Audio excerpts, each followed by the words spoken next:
কুয়াকাটার শুটকিপল্লী বাংলাদেশের অন্যতম দর্শনীয় স্থান।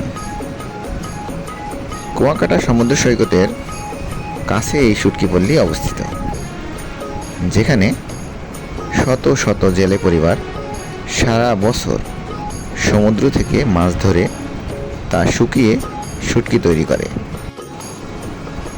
সমুদ্র থেকে ধরা মাছগুলো প্রথমে ভালোভাবে পরিষ্কার করে তারপর রোদে শুকানো হয়।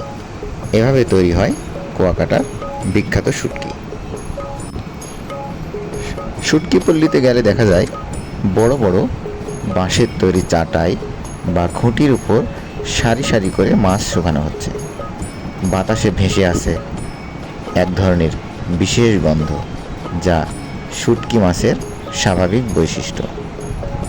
এখানে প্রায় সব ধরনের সামুদ্রিক মাছের শুটকি তৈরি করা হয়।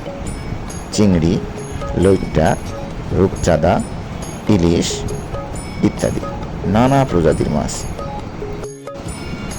এই পল্লী শুধু মাছ শুকানোর কেন্দ্র নয়, বরং স্থানীয় অর্থনীতিরও একটি বড় অংশ। জেলেদের পরিবারগুলোর জীবিকা অনেকটাই নির্ভর করে এই শুটকি উৎপাদন ও বিক্রির উপর। দেশীয় বাজার ছাড়াও বিদেশেও এসব শুটকি রপ্তানি করা হয়। ভ্রমণ পিপাসুদের জন্য শুটকিপল্লী একটি ব্যতিক্রমধর্মী অভিজ্ঞতা। এখানে গিয়ে গ্রামের মানুষ তাদের কর্মব্যস্ততা আর সাগরের সঙ্গে জীবিকার অনন্য মেলবন্ধন সরাসরি অনুভব করা যায়। তাই কুয়াকাটায় গেলে শুটকিপল্লী ঘুরে দেখা একটি আকর্ষণীয় অভিজ্ঞতা হতে পারে। শুটকি শুকানোর পর বিক্রির জন্য দোকানে নিয়ে আসা হয়। এই শুটকিগুলো পলিথিনের মধ্যে ভালোভাবে রাখা হয়, যাতে মশামাছি বা ধুলাবালি না পড়ে। দোকানে এভাবে সারি সারিভাবে টাঙানো হয়। সুরমা, লইট্টা, বাইন, বাঁশপাতা, বিভিন্ন ধরনের দেশীয় মাছ পাওয়া যায়। শুটকির দোকানদারের সাথে কথা বলে যতটুকু জানতে পারলাম, এখানে দুই ধরনের শুটকি পাওয়া যায়, একটা লবণ ছাড়া এবং একটা লবণ দেওয়া। দোকানে সাজানো এসব সারি সারি মাছ দেখে যে কোনো বাঙালিরই লোভ হতে পারে এটা নেওয়ার জন্য এবং এর স্বাদ অনুভব করার জন্য। এই যে লম্বা যে মাছটা দেখতে পাচ্ছেন, এটা বাইম মাছ, প্রায় 4 ফিট লম্বা। এটা সুরমা মাছ। ফালি ফালি করে এটা রোদ্রে শুকানো হয়। এই সুরমা মাছগুলো অনেক লম্বা আকৃতি হয়ে থাকে। এটা ছোটো বাইম, চিংড়ি। এখানে লইট্টা মাছ সবচেয়ে বেশি পাওয়া যায়। লইট্টা মাছ 2 প্রকারের হয়ে থাকে, ছোট এবং বড়। 700 থেকে 900 টাকা কেজির মধ্যে পাওয়া যায়।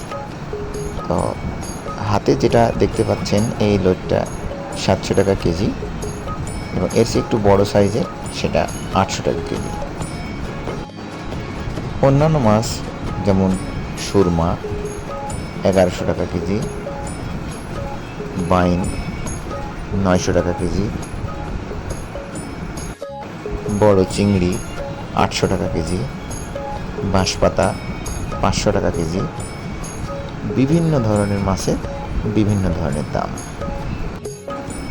বিভিন্ন মাছ সম্পর্কে জানার পর আমিও বাড়িতে আসার সময় কিছু লইট্টা মাছ সাথে করে নিয়ে আসলাম,